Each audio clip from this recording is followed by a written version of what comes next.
by Safina, forcing Zenk to fight relentlessly. Unable to defeat the undead, the group escapes as Themberchaud, a dungeon dragon, emerges. With the help of the magic relic, Simon teleports them to safety, evading further losses. After some struggle, they successfully escape the dungeon unscathed. After their daring escape, Simon attempts to don the Helm of Disjunction and encounters an illusion of his great-grandfather. Disappointingly, his ancestor rejects Simon's worthiness, repeatedly thwarting his efforts.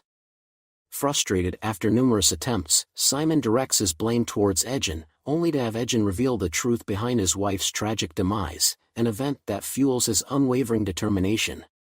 Simon's past misdeeds come to light as he confesses to stealing marked treasure while seeking luxury for his family, unknowingly attracting vengeful wizards who ultimately caused his wife's death. Encouraged by Ejin's words, the group rallies together and devises a plan to infiltrate the castle at dawn on game day. Their initial scheme of using a teleportation passage within a painting fails when the artwork accidentally falls, disrupting their intentions. Undeterred, they opt for a front gate approach, employing illusions to deceive the guards, albeit briefly, before their true identities are discovered, sending them sprinting into the castle. Drawing closer to the vault, Simon again dons the Helm of Disjunction, encountering ancestral disapproval once more.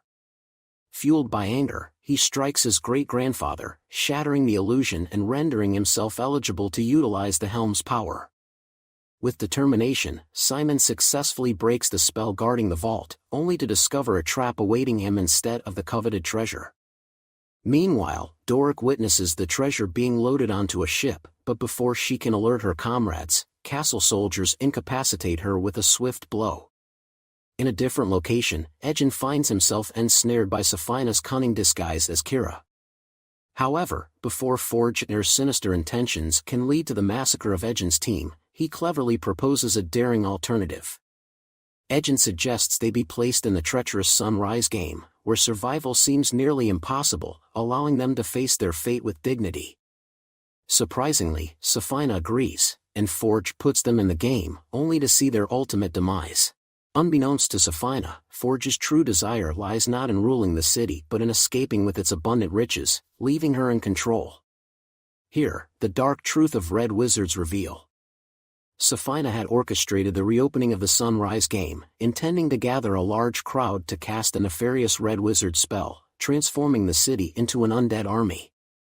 In the meantime, Ejin and his group barely managed to survive in the treacherous game because of Doric's cunning plan. While rushing towards a ship in their desperate escape, the group unexpectedly encounters Forge and Kira.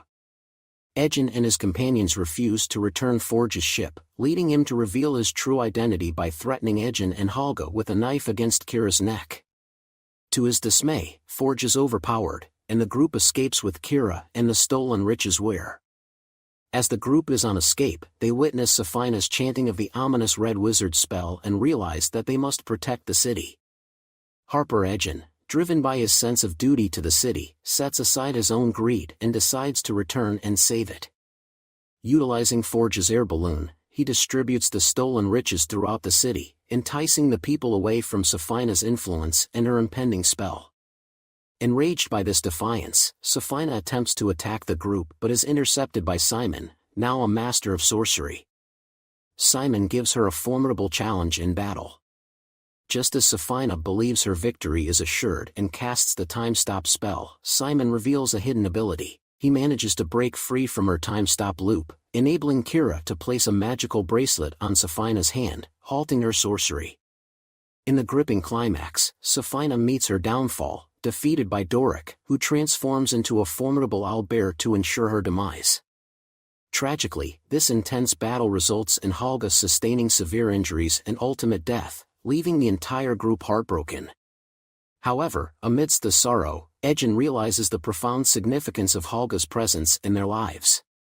In a poignant decision, Ejin chooses to employ the Tablet of Reawakening on Halga instead of using it to bring Zia back. Through the tablet's power, Halga is miraculously revived, transforming the group's tears of sadness into tears of joy. Later, Simon finds the courage to express his feelings for Doric, leading to a newfound connection between them. With their bonds strengthened, the group embarks on a journey of lasting happiness. Meanwhile, Forge, now captured by Zenk, is sent to the Arctic prison of Revel's End. Despite his pleas for forgiveness and seeking pardon from the council, his apologies remain unapproved. Desperate to escape his grim fate, Forge attempts to replicate Edgen and Halga's tactic of fleeing but fails, remaining confined in prison and serving his sentence for his crimes.